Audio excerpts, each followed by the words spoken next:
Hello and welcome back to Retro Renegade. Today I will be talking about a 369-in-1 flash cart for the Game Boy Advance. I ordered this cart a while back on AliExpress and I've been needing to give it a quick review for everyone that keeps asking me about it. To start off, the Multicart only cost me $9 total with shipping. Just by judging the quality of the case and the media outward appearance of the cart, it looks like it's a good deal. Upon closer inspection, I see a claim of 2048 M on the cart and the box, so it looks like they're fully committed to that 2 GB claim. Still, in my mind, at this point things are still looking good. For being a multi-cart, I expected much less quality as I've seen in the past. The box it comes in is decent quality, the cart shell looks cool with an almost translucent blue color, which looks very nice. So now that we've seen the outside, let's take a quick look at the inside giblets of this cart.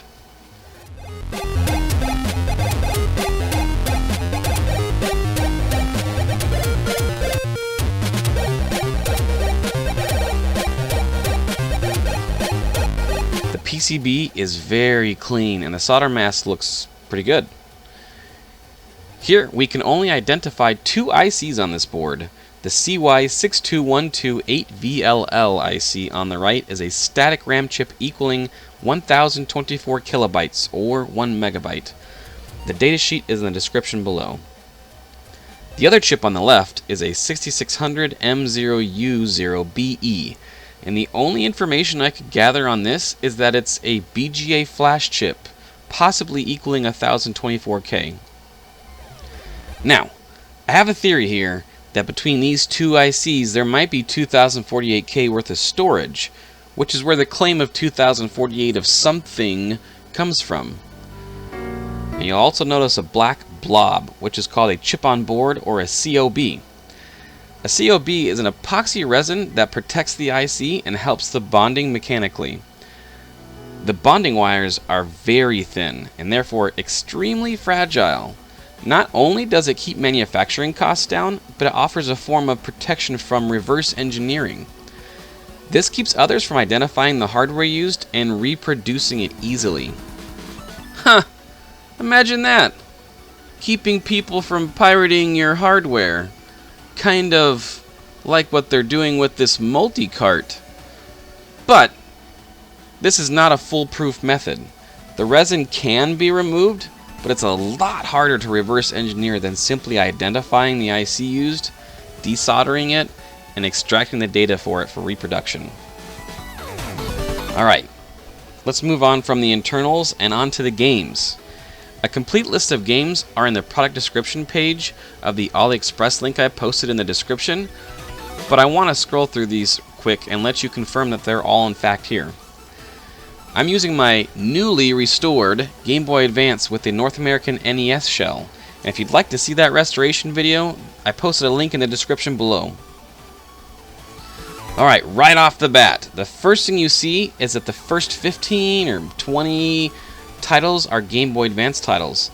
There's some fairly popular ones, in fact. You've got your Pokemons, you've got your Marios,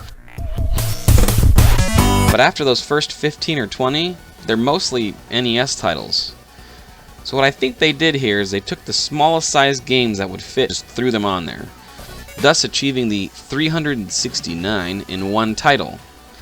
The point is, do not expect 369 Game Boy Advance games.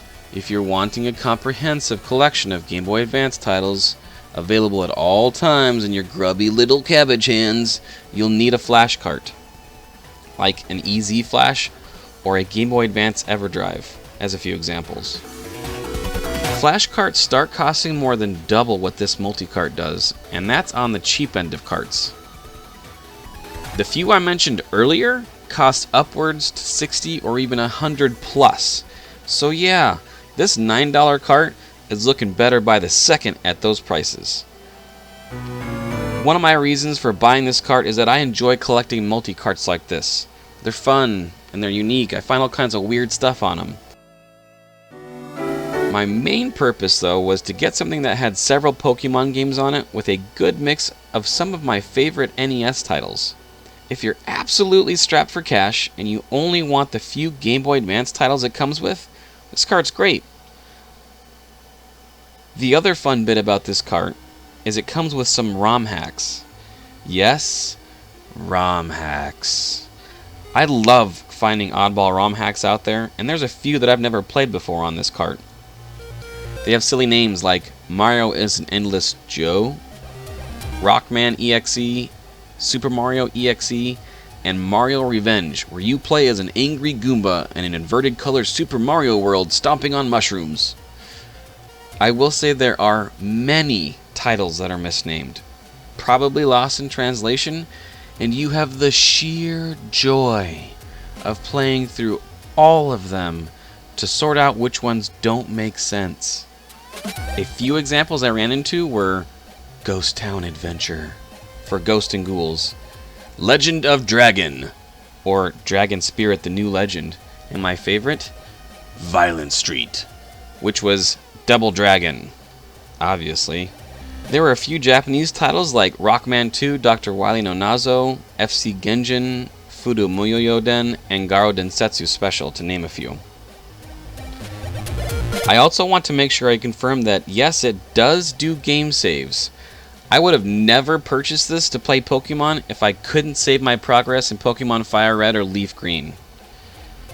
Overall, I have logged a ton of hours on Pokemon with this cart, so it served its original purpose I bought it for.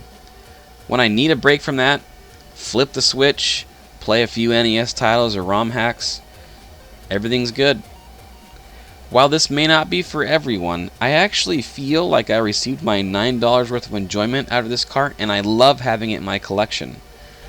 If this cart just isn't for you, and you'd rather have access to a large collection of Game Boy Advance titles, then hit that subscribe button, because I will be reviewing an affordable 2020 version Game Boy Advance Flash cart very soon, and I don't want you to miss that. Thank you so much for watching my channel. Take care.